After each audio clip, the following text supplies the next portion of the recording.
ब्रह्मगिर अलारनाथ पीठ में भक्तों भिड़ जमी नटबर बेश दर्शन दौरान बाबा अलारनाथ आज रविवार पर प्रबल भिड़ होती भोर 4:15 मंगल आलती अवकाश तड़प लगी तुलसी लगी गोपाल बल्लभ सरिबा परे सर्वसाधारण दर्शन सका 6टारू चली आज वर्षा कमी मंदिर में भक्तों समागम होइछि।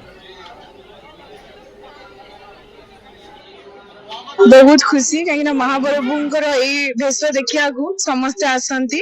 बहुत खुशी लगे बहुत भल से दर्शन भी है आम एत दूर आसिलु भगवान दर्शन मोर यहाँ प्रथम थर अलारनाथ दर्शन किंतु प्रथम थर आसिक एत सुंदर भाव में दर्शन कर ठाकुर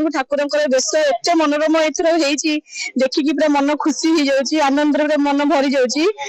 ठाकुर देखिए बहुत बढ़िया लगे जगन्नाथ दर्शन तो बहुत थर सौभाग्य पाई किंतु अलारनाथ प्रथम थर पे मुझे दर्शन करुँची भावी नु ठाकुर को एत दर्शन पाइबू एत श्रृंखलित भाव एत पाखर मत ठाकुर कृपारू से जगन्नाथ कृपा बहुत बढ़िया दर्शन मिलला आज प्रथम थर पे बहुत शीघ्र एत खुशी लगुच चारिटा बेले महाप्रभुंर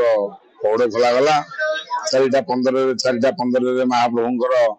आरती करागला 4:30 महाप्रभुंर मैलम है 5टार महाप्रभुंर बल्लभ धूप 6टार सर्वसाधारण दर्शन है बहुत भिड़ लगी आज रविवार जो बहुत भिड़ लगी आनंद दिन महाप्रभु बर्तमान से दारू ब्रह्म छाड़ी शिला ब्रह्म पूजा पाँच भक्त मान बहुत समागम अच्छी बर्तमान।